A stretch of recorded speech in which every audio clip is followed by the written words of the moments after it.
Welcome to A Healthy Bite. You're one nibble closer to a more satisfying way of life, a healthier you, and bite-sized bits of healthy motivation. Now let's dig in on the dish with Rebecca Huff.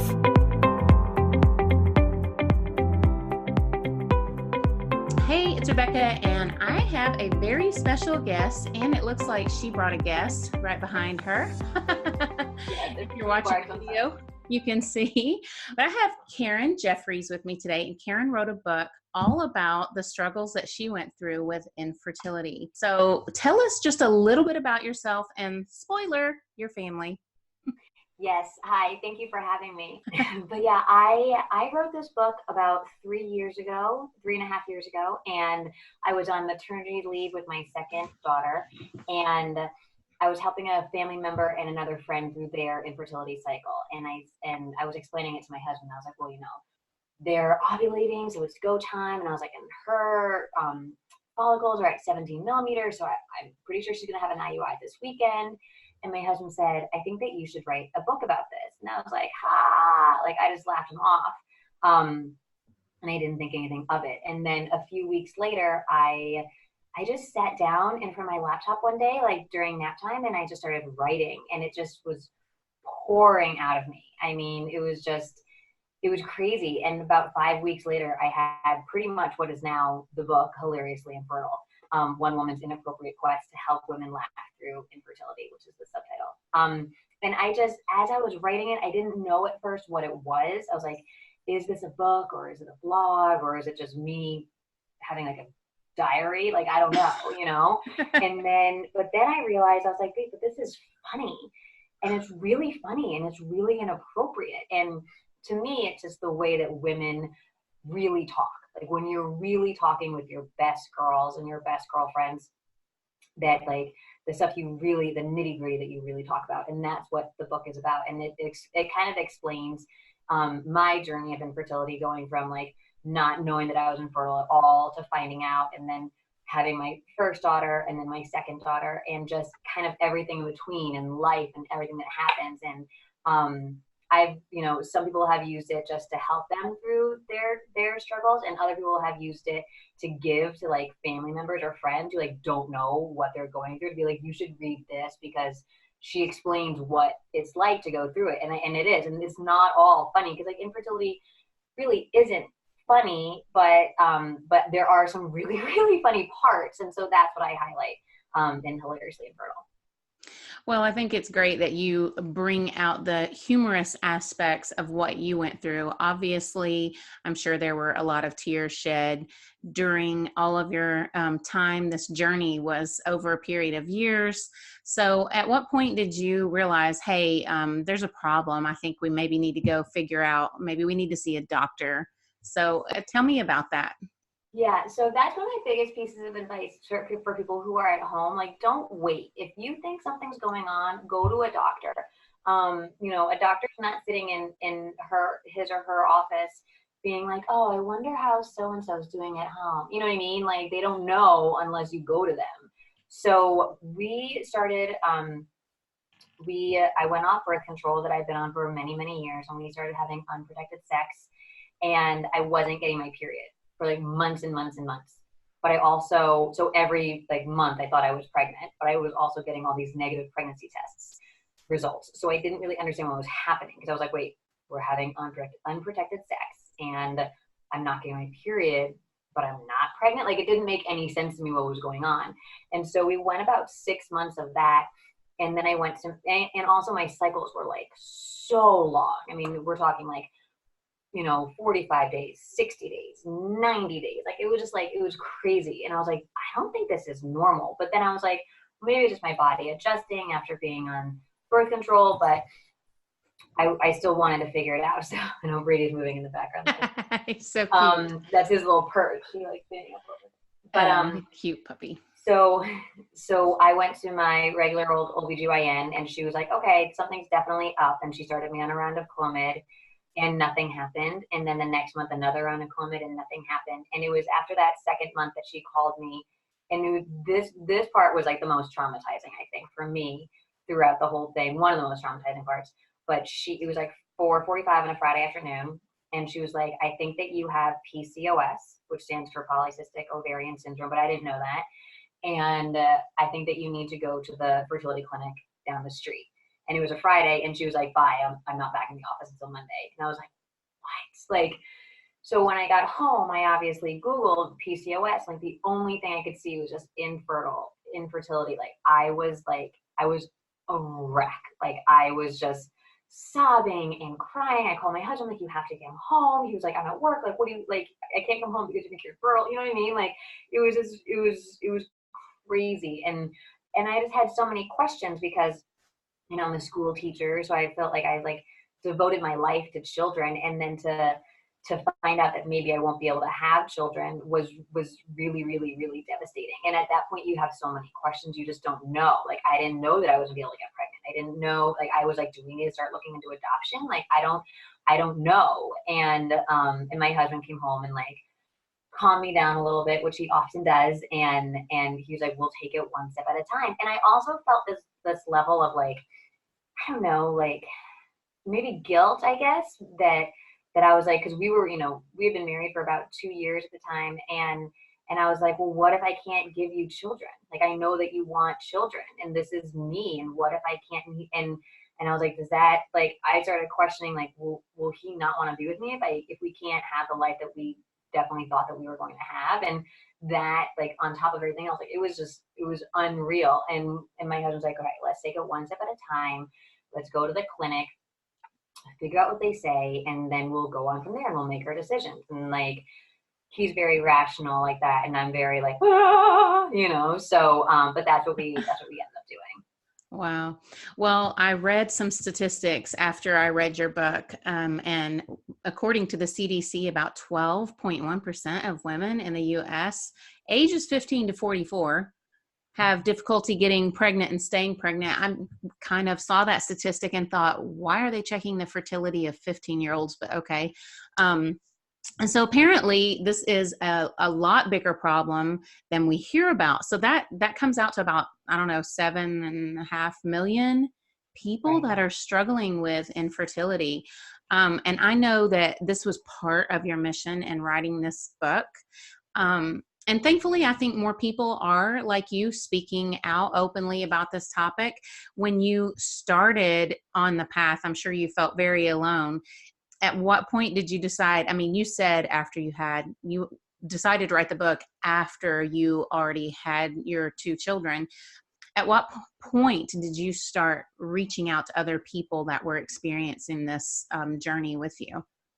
There's 2 different like layers to your question. Like, there was me personally going through it when I was going through my infertility, and then through Hilariously Infertile. So I'll speak to both. So first, when I was going through infertility, I mean, I'm a very, very open person. Like, I don't really understand why people don't talk about certain things. Mm-hmm. And so I was very open. Like, I'm struggling. I need to go get an IUI. I need to go, like, no one in my life didn't know, you know, if they knew me closely, they knew what was going on with me.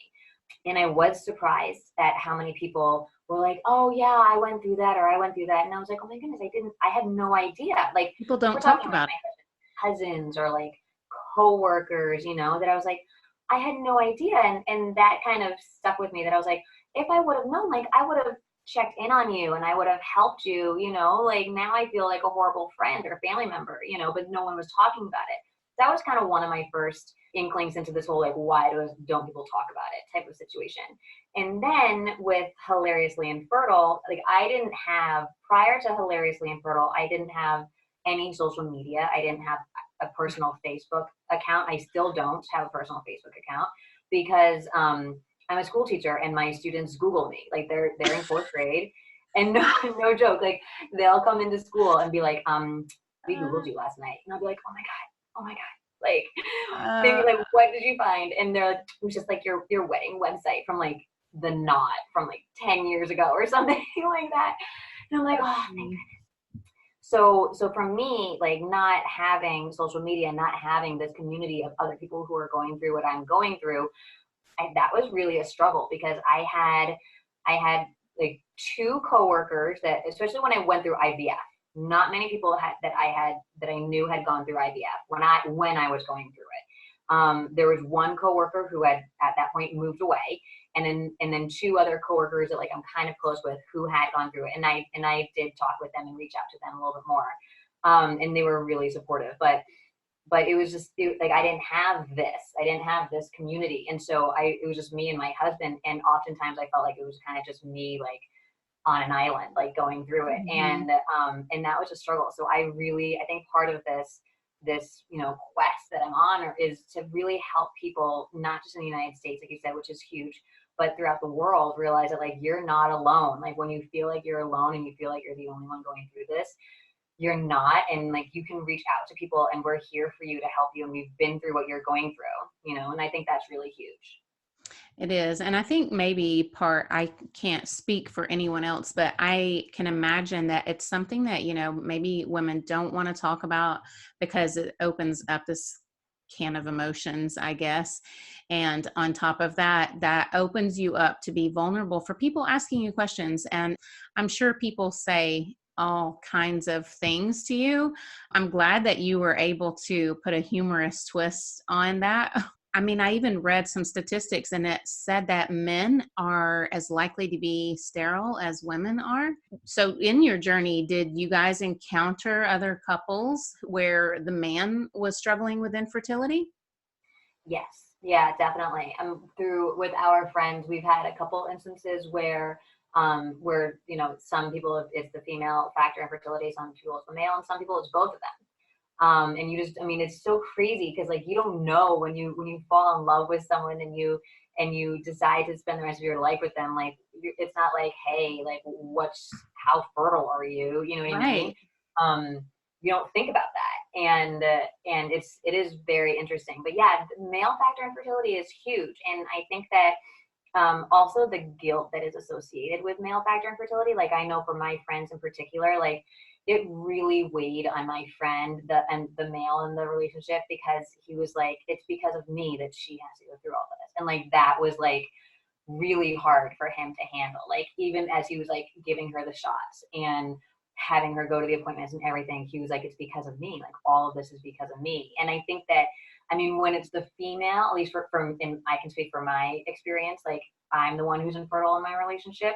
And so for me, like that guilt was big enough, but I knew it was like something that I was doing because I had not a deficit, but because I'm infertile. So I'm the one who has to like go through the shots. But when you're infertile and therefore almost not putting that on the other person, but the other person has to go through the shots and the procedures and everything, like that's a lot to handle. And I think that that's really, really hard on many men. So yeah, it's a challenge. And that is, if infertility isn't being spoken about enough, like male infertility is not being spoken about enough at all.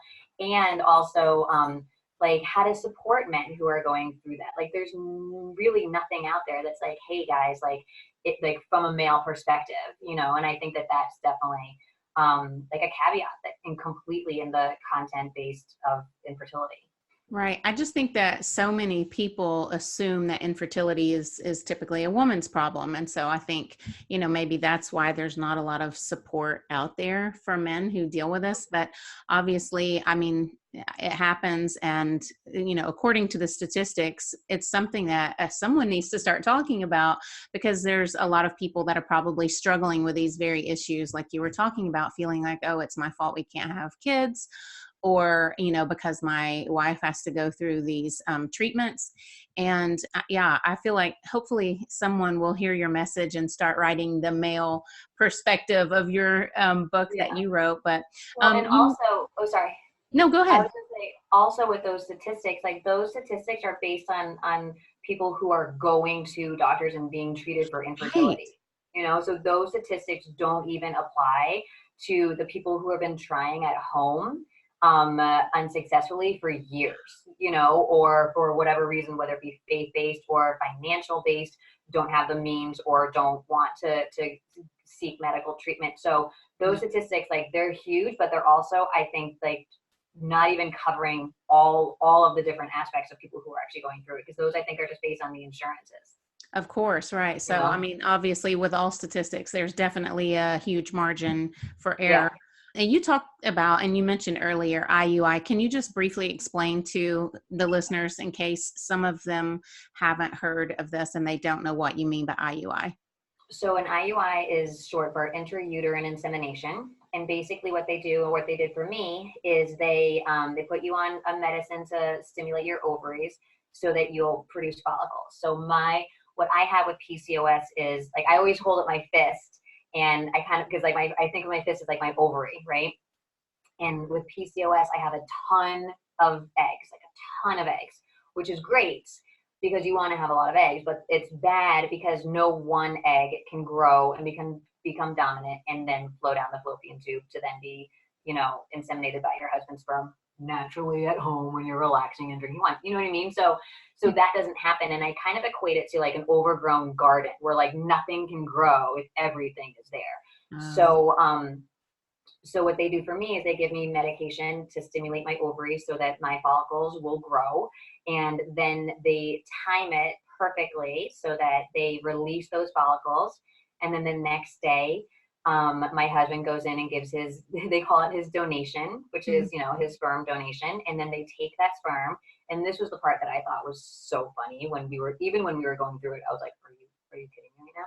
My doctor said that they'll take his sperm and they'll clean and buff his sperm. And I was like, wait, are you being serious right now? Like, I was like, are you kidding? Like, did you just say those words? Like, I was dying when he said that. But they kind of take the semen and they clean it and they make sure that like they're getting the good ones and nothing else is going in there. And then they put the semen into what I call like a glorified turkey baster, even though it's not. That's not the medical term. And they shoot it up inside of you while you're lying there. Typically, like mine was always like around lunchtime. And then you lay there and you hopefully don't forget your phone. One time I like forgot my phone like over in like the changing room area. And I was like, wait, so now I have to lay here for like half an hour doing absolutely nothing, like counting the dots on the ceiling. And then you go about your day, and you're advised to also, if possible, have, intercourse at home to help your, raise your statistics, more sperm, more possibility. Right. Okay. I'm thinking about the story you tell in your book about your egg retrieval surgery, which resulted in some very painfully swollen ovaries. Can you tell a little bit about that story? I felt sorry for you. And at the same time, I was laughing and I felt terrible for laughing. I wasn't laughing at you. If I could go back to that girl that was going to pick up your daughter from daycare after you made that terrible mistake of going to the wrong, to the daycare. Oh, yeah. I just wanted to go back to that place in time and give you a hug and tell you it was going to get better. But I also was laughing at the same time. So tell us a little bit about this surgery, this egg retrieval surgery. So that was for going through IVF, which going through IVF is a little bit different. You give yourself shots on days like, 1 through 15 of your cycle. At first, they're just stimulating shots, which are going to stimulate your ovaries to make you grow those follicles. And then at one point that you give yourself suppressant injections as well, which make it so that the follicles can't release until the doctor's ready to catch them, which I always picture like Peyton Manning in that moment, like catching the thing, like screaming out Omaha. But what happened to me was I was doing it in December, which was a very bad time of the year for me to be doing it because of my job.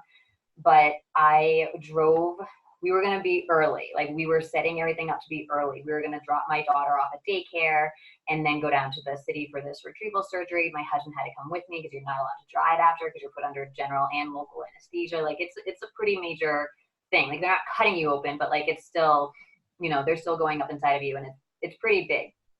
So we pull up to my daughter's daycare and there's no power.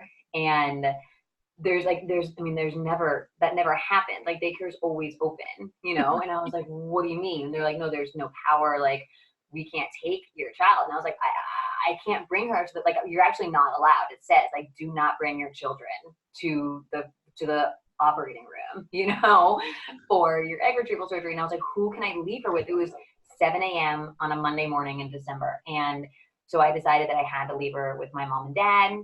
but they live in Bedford. And also like, and I say this in the book, like they're like the more hands-off grandparents, you know? So I was just like, like it wasn't like, it's not like oh, you'll go see grandma and she's got all the toys and milk and cookies. Like that's not who we're leaving her with. So we didn't have a choice. So we drove up to Bedford, like mad people, dropped her off, drove back down to New York City, which was now like over an hour away.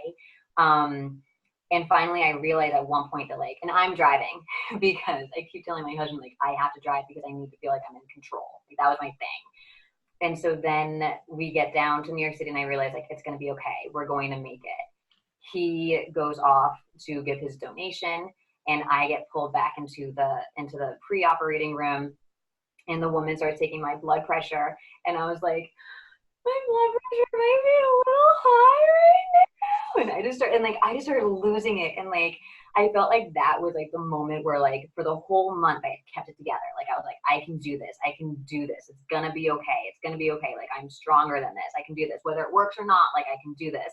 And then that moment I was like, I just completely lost it. And then I like told everyone about the power outage. And like no one cares. Like no one, like I told like the anesthesiologist, like he was like, putting tubes into my arm and I was like, and then there's no power. He's like, like does not care.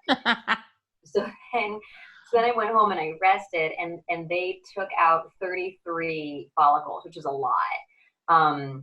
They brought me kind of right up to this, like what's called over hyperstimulation, where like it turns into like a bad thing where your body starts like almost kind of freaking out because your ovaries are so big. So they brought me kind of right up to that brink and I was okay, but it was like very borderline for a few days there. So the next day I could barely walk, but again, because I'm a school teacher and I had taken so many days for other procedures leading up to this procedure and all this stuff, I was like, I can't take off 2 days. It's December. We have parent-teacher conferences. Like, I was like, I can't take off 2 days. So I didn't check my email in the morning to see what the power situation was at my daughter's daycare. We had been told on like the night before to go to a different daycare, like a sister daycare in another center. And I'm like every step, and I think anyone who's had an egg retrieval surgery can feel this, even if you haven't had 33 eggs, which 33 is a lot to be taken out. And that means, and I asked them, I was like, why am I so sore? And she was like, well, you have to think the doctor poked you at a minimum 33 times in your ovaries with a needle. Like, and that's just a minimum, like if he didn't miss or whatever. So like, you have to like think about poking yourself 33 times with a needle, like, but it's inside. And like every step I took was just like reverberating pain throughout my whole body. I could barely walk. And I get into that other daycare and they're like, oh no, your daycare is open. And I was like, like I just like lost it. And, you know, like this daycare, I mean,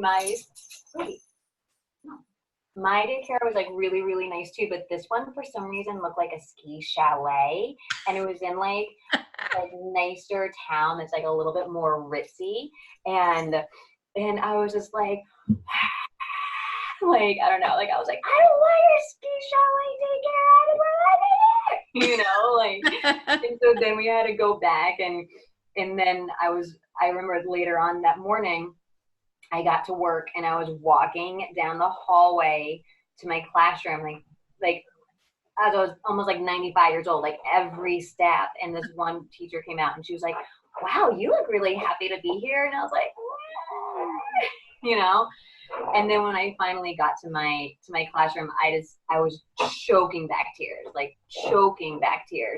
And I also looked like I was like 5 months pregnant. So, which is also like a trick, a mean trick that, you know, infertility does to you, is it makes you extremely bloated. And like one of my girlfriends came in during her break and was like, whoa, look at you. And I was like, I know. And she's like, if I didn't know that you like went through IVF yesterday, she's like, I would have thought that you were pregnant today. And I'm like, I know. Like, so it was just crazy. And it was just one of those things that I always say, you know, infertility doesn't happen in a vacuum. And if it did, that'd be amazing. Like if all you had to do was go to the fertility clinic and be monitored and get intake shots and come home and do nothing else, like not worry about a single other thing, that would be incredible. And it would still be really, really hard. Like it'd still be very, very, very challenging. But infertility happens in your world in 2019, 2020, whenever it is. And you can't stop, the traffic and everything out, the power outages and this and that and the emails and your boss and whatever. Like you can't stop any of that, and you have to just manage all of it. And that's, I think, the hardest part about going through IVF or infertility is like all the peripheral stuff that women are also managing. Right, because life goes on and you can't push the pause button.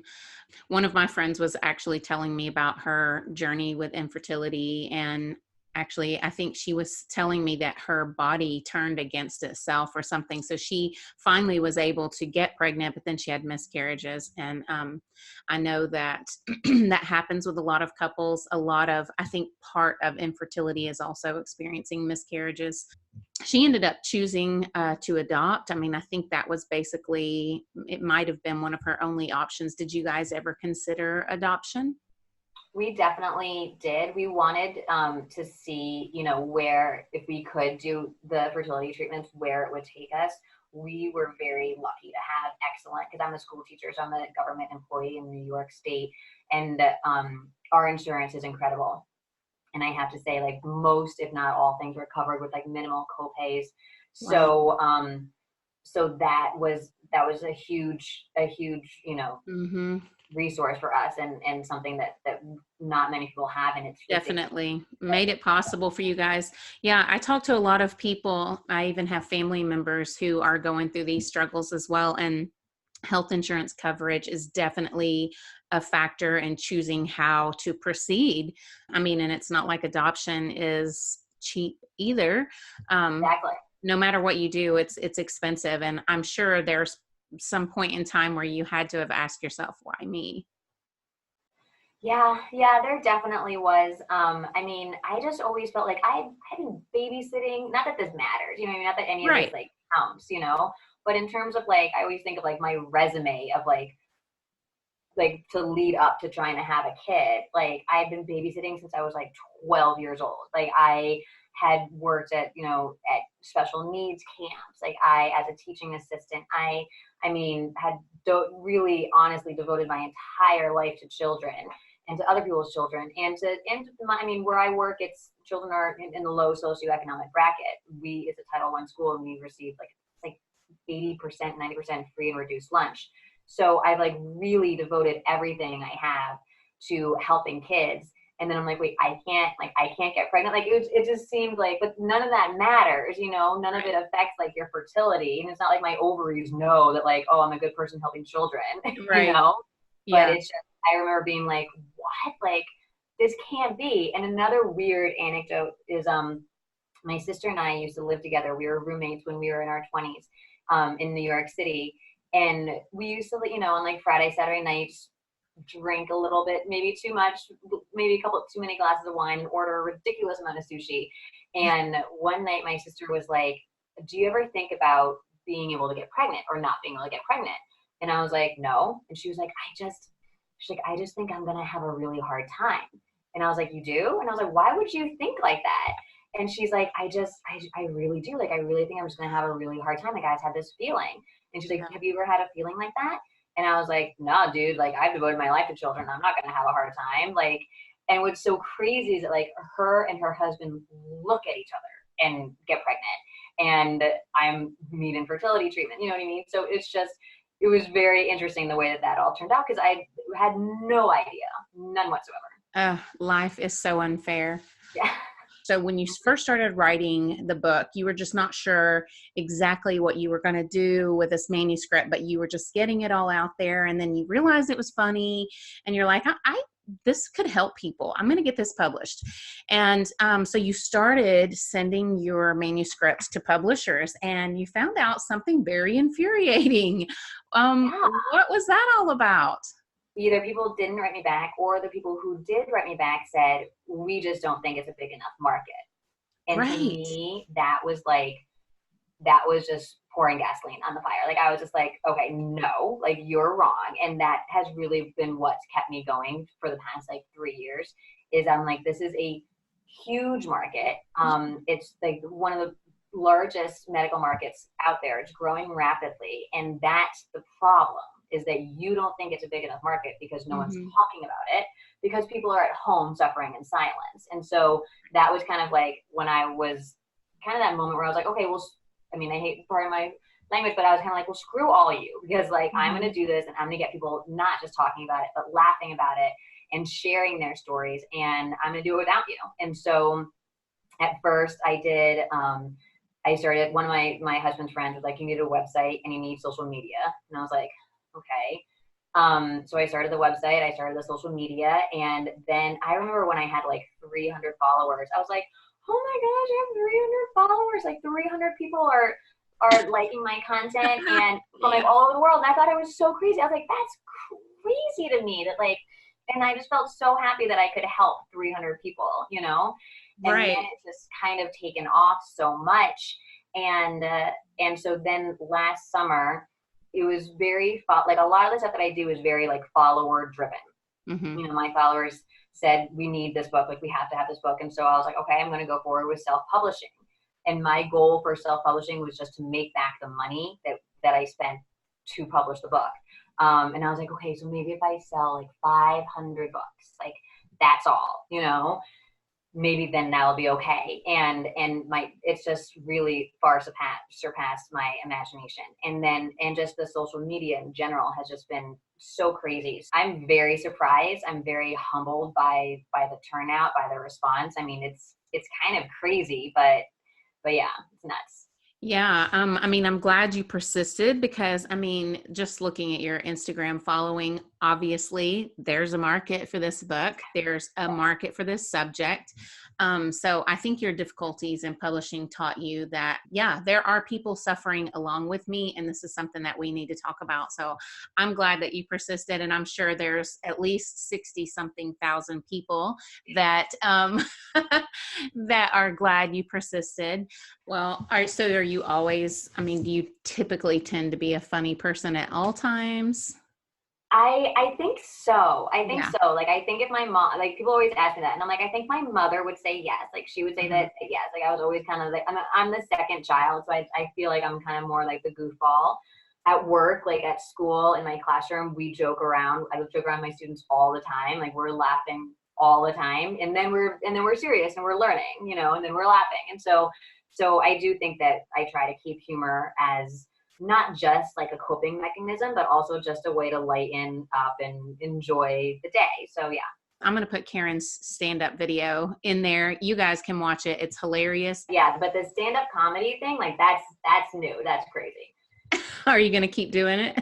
I think I want to. I mean, I never considered myself a stand-up comic. I don't really consider myself a writer. I just kind of, the stuff is kind of happening. But the stand-up comedy, it's an hour-long show of, it's a little bit longer than that because there's like an intro person, but it's just me explaining my story. And it turns out that it's really funny, and men love it just as much as women.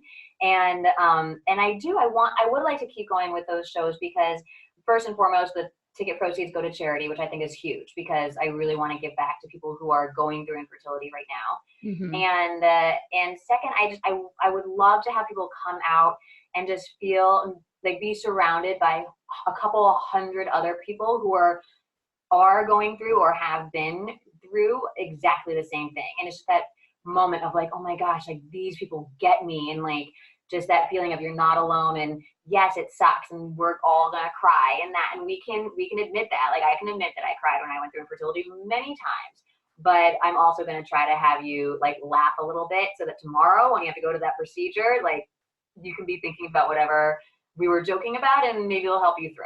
So yeah. Good. Yeah, I mean, obviously it is a very touchy subject. It's a very serious subject, and it can be heart-wrenching, I'm sure. But I do think that if other people are struggling with this, that just getting your book, if nothing else, it's a de-stressor. I mean, just to be able to see that someone else went through this and here is how you coped. Here are the funny things that you went through and you survived and you came out the other side, and then you're there just giving back by encouraging other women. And you do this so well. Your Instagram is great, and it is it's hilariously infertile, right? Yeah, hilariously and then underscore infertile. But if you search hilariously, it will come up. It's like hilariously infertile and like Hillary Baldwin and like Hillary Clinton. Like those are the things that are going to come up if you put in hilarious. Okay. And then your website is hilariouslyinfertile.com, right? Yes.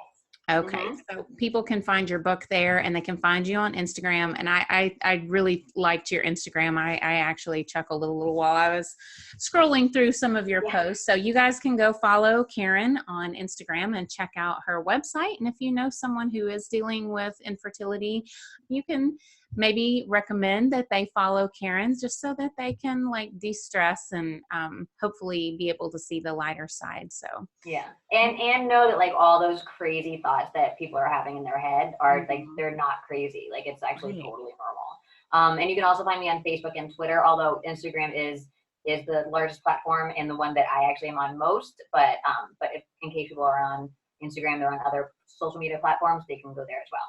Perfect. Well, thank you. I think that's really important that people do realize that they're not the only one, because a lot of times when you are going through something like this, you definitely feel like no one else can relate. So I think it's great that you're out there showing other couples that they're not alone. So thank you so much. And thank you for being on the show today. Thank you so much for having me. I appreciate it. Thanks for listening. Please rate and review so other people can learn about this podcast. Find out more about sleep, hygiene, eating healthy, tasty recipes, zero-waste lifestyle, and lots more on ThatOrganicMom.com. Help us spread the word. Be blessed and stay healthy.